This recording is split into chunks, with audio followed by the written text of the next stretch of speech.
Ah, salut. C'est la guerre à Gaza? Oh, le 7 octobre 2023, le Hamas il a fait une attaque en Israël. Il y a eu 1400 morts et 239 otages. Selon le journal israélien Haaretz, l'armée israélienne elle aura aussi fait des victimes parmi les civils. Attends, en représailles, l'armée israélienne elle a dit... Pas d'électricité, pas de gaz, pas d'eau, tout est fermé. Nous combattons des animaux et nous agissons en conséquence.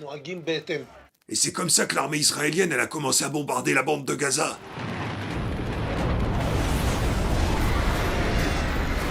Alors il y en a qui se demandent, elle était où l'armée israélienne pendant les attaques du 7 octobre? L'armée était en Cisjordanie pour protéger des colons d'extrême droite qui tous les jours tuent des civils. Je répète, tuent non pas des terroristes, mais des civils pour leur piquer leur terre. Faut se rendre compte du truc.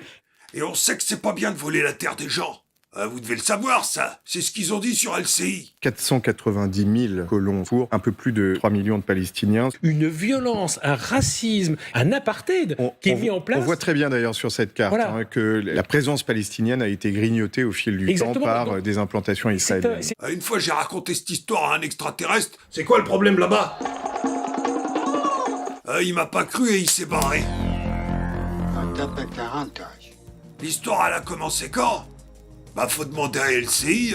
On va débuter en 1948, quand l'État d'Israël est créé. Le territoire de Palestine est divisé sans l'accord des Palestiniens qui habitent ici. La plupart donc sont obligés de fuir ou sont expulsés. Des dizaines de milliers vont alors affluer donc dans cette bande de Gaza. Les actions de guérilla ont commencé dès le début, 1967, la guerre des 6 jours.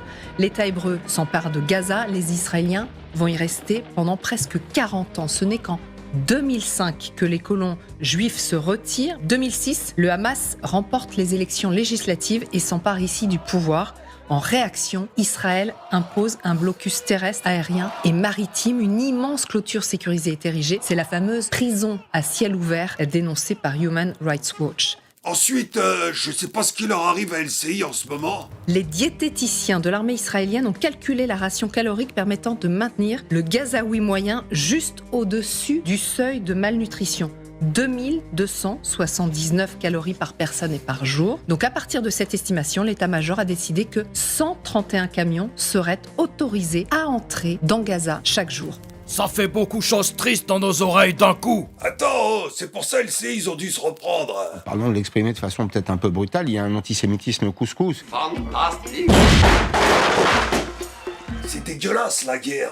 En 15 jours de bombardement de Gaza par les Israéliens, il y a eu l'équivalent de un an de ce que les Russes ont envoyé sur les villes ukrainiennes. Oui, à peu près. Dans ce merdier, quand on demande à un Palestinien qu'est-ce qu'il pense de tout ça... Nous, ce qu'on doit faire en permanence, tout le temps, c'est démontrer bien sûr notre humanité, puisqu'on ne nous l'accorde pas spontanément. Attends, parce que nous, dans les médias en France, on nous envoie la fille de Satan pour nous parler du sort des petits-enfants palestiniens. On ne peut pas comparer le fait d'avoir tué des enfants délibérément en attaquant, comme le fait le Hamas, et le fait de tuer des enfants involontairement en se défendant, comme le fait Israël. Refuser ces distinctions intellectuelles et morales entre l'intention de tuer pour attaquer quelqu'un en raison de qui il est, ce qui est un acte raciste, ce qui est un pogrom. Et encore une fois, bombarder pour se défendre au risque de tuer des civils, ça n'est pas la même démarche, ça n'est pas la même intention, que ça n'est pas la même chose en réalité.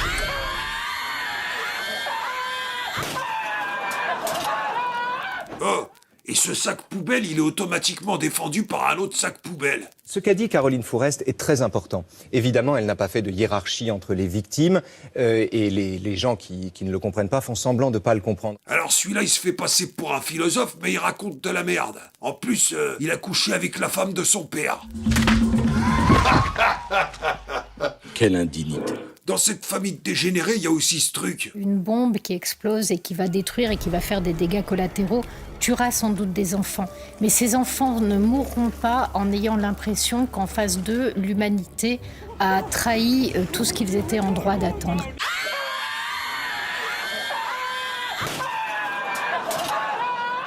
Aujourd'hui, si tu manifestes contre la guerre, t'es un antisémite. Aujourd'hui, se planquer derrière une envie de défendre les Palestiniens et descendre dans les rues pour manifester. Nous, on appelle ça comme ça doit être appelé. C'est de l'antisémitisme et rien d'autre. Si tu vas pas à la manifestation où il y a toutes les racailles politiques, t'es un antisémite. Ne pas venir, c'est soutenir le Hamas. Ne pas venir, c'est soutenir les antisémites. Si tu regardes pas les émissions d'Hanouna, t'es un antisémite. Quand la semaine dernière, il y a eu un boycott TPMP, vous croyez que c'est pas un acte antisémite, ça? Bien sûr. Vous croyez quoi? Merde, on comprend plus les règles en fait. Attends, C'est un coup à devenir fou, hein. C'est interdit d'être triste pour les Palestiniens.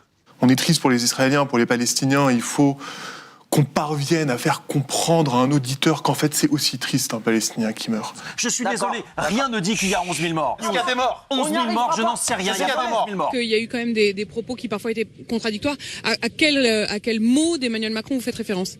Condamner Israël parce qu'il bombarde des femmes et des bébés. T'as entendu ce qu'il a dit, le Premier ministre israélien?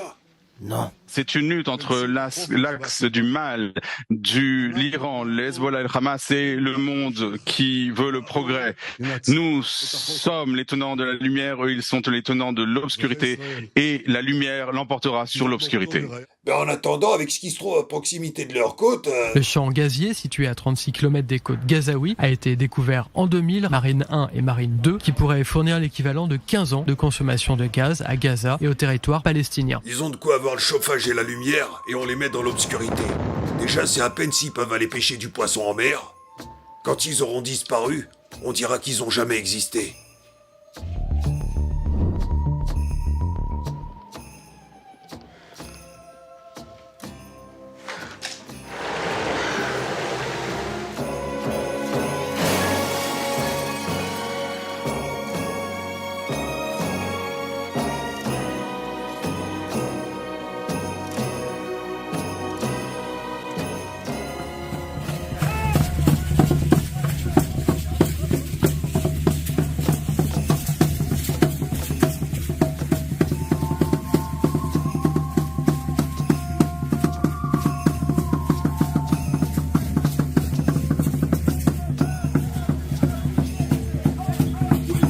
Je jouerai mon spectacle à Niort ce samedi 2 décembre à 20h30 au Théâtre Jean Richard. Et je jouerai à Paris le vendredi 8 décembre à 21h à l'Espace Miguel-Ange.